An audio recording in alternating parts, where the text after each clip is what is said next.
बिस्मिल्लाहिर्रहमानिर्रहीम। अस्सलाम वालेकुम दोस्तों, मैं अरसलान एक बार फिर आपको वेलकम करता हूँ अपने चैनल में। और आज हम बनाने जा रहे हैं ये, और इसे हम बनाएंगे इसमें। जी हाँ, यानी आज हम दम पोख बनाने जा रहे हैं और दम पोख बनाएंगे तंदूर में। तो आप लोगों ने वीडियो को एंड तक देखना है क्योंकि बहुत मज़े की वीडियो आने वाली है। तो चलें स्टार्ट करते हैं।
दोस्तों, जब तक तंदूर में हमारे अंगारे तैयार हो रहे हैं, हम बाकी की तैयारी कर लेते हैं। और यहाँ पे मैंने ले लिया है गाय का गोश्त 1 किलो हड्डी वाला। और वैसे तो दम पोख के लिए दुम्बे का गोश्त चाहिए होता है, लेकिन दुम्बे का गोश्त इतने इजीली अवेलेबल नहीं होता है।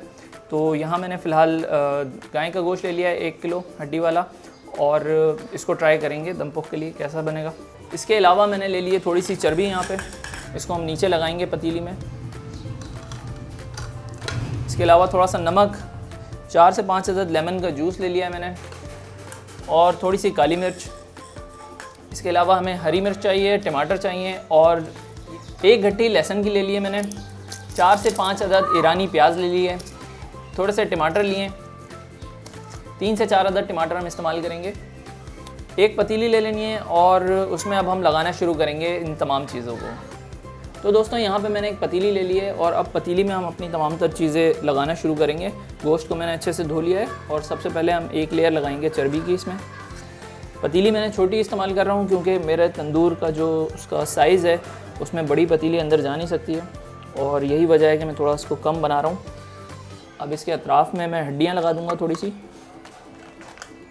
ये 2 से 3 अदद हड्डियाँ हैं, ये लगा दी हैं साइड में। अब इसमें मैं गोश्त लगाना शुरू करूँगा।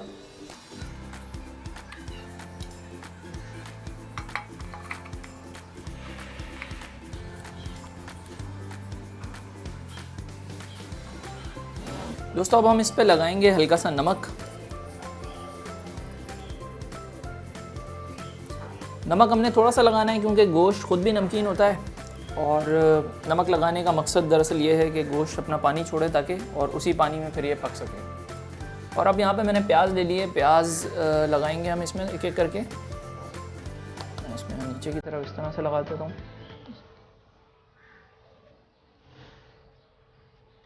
3 से 4 अदद प्याज ले लिए, ये लगा लेंगे। एक गट्ठी जो है हम इसमें लहसुन की शामिल करेंगे, उसको भी यहाँ मैं सेंटर में लगा लेता हूँ। यहाँ पे 3 से 4 अदद टमाटर ले लिए मैंने, और हम टमाटरों को इस तरह से खोल के इसमें शामिल करेंगे।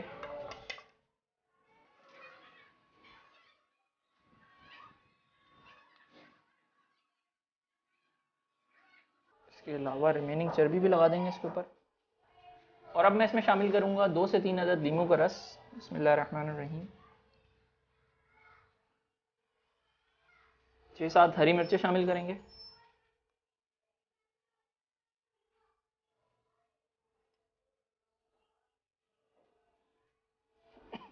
इसके अलावा इसमें काली मिर्च शामिल करूँगा, ये ऑप्शनल है, अगर आप डालना चाहें तो डालें।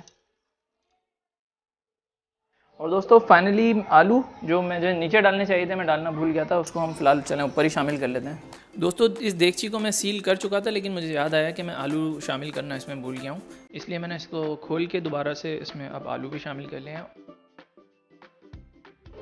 और अब हम इसके चारों तरफ आटा लगा के इसको सील कर देंगे। बिस्मिल्लाहिर्रहमानिर्रहीम।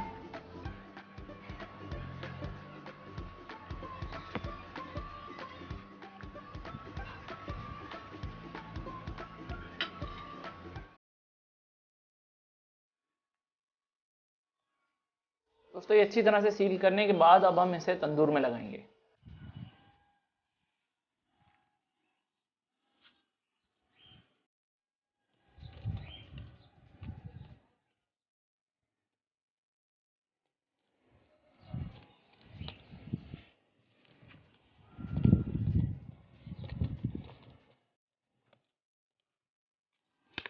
तो दोस्तों यहाँ पे तंदूर हमारा रेडी है और अब हम इसमें देगची को उतारेंगे।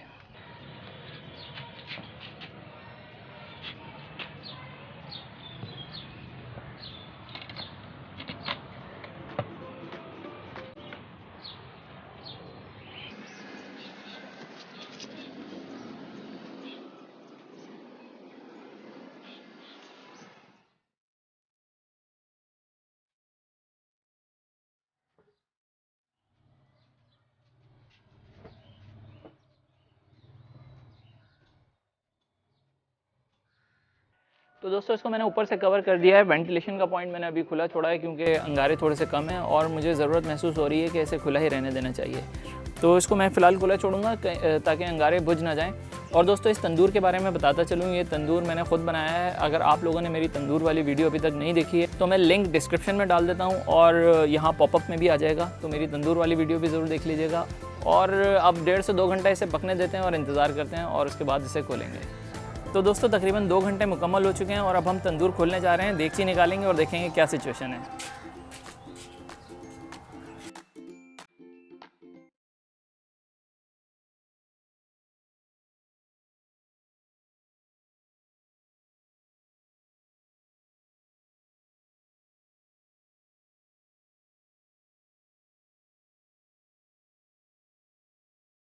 तो दोस्तों ये रेडी हो चुका है और हम इसे नीचे लेके चलते हैं और देखते हैं ये कैसा बना है। तो दोस्तों ये हम अपने किचन में ला चुके हैं देगची को और ये बहुत ही गर्म हो रही है, तो किसी कपड़े से इसको पकड़ के इसको यहाँ से इसकी सील खोलेंगे। बिस्मिल्लाहिर्रहमानिर्रहीम।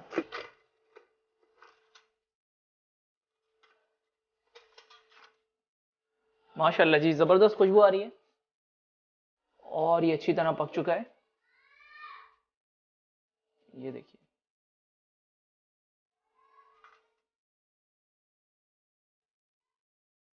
बहुत गर्म हो रहा है ये।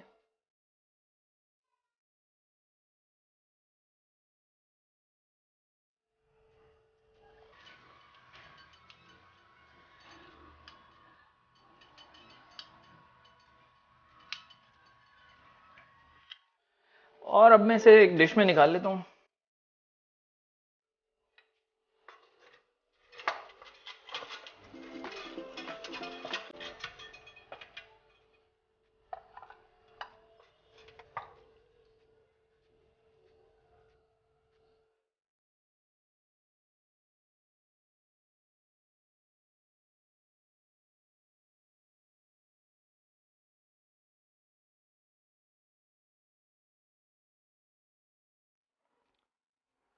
तो दोस्तों ये थी ज़बरदस्त सी रेसिपी दम पुख्त की। यकीनन आपको वीडियो बहुत पसंद आई होगी। अगर वीडियो अच्छी लगी है तो इसे लाइक करें, शेयर करें और मेरे चैनल को सब्सक्राइब कर लें। हम मिलते हैं अगली वीडियो में, जब तक के लिए मुझे दीजिए इजाज़त। खुदा हाफिज़।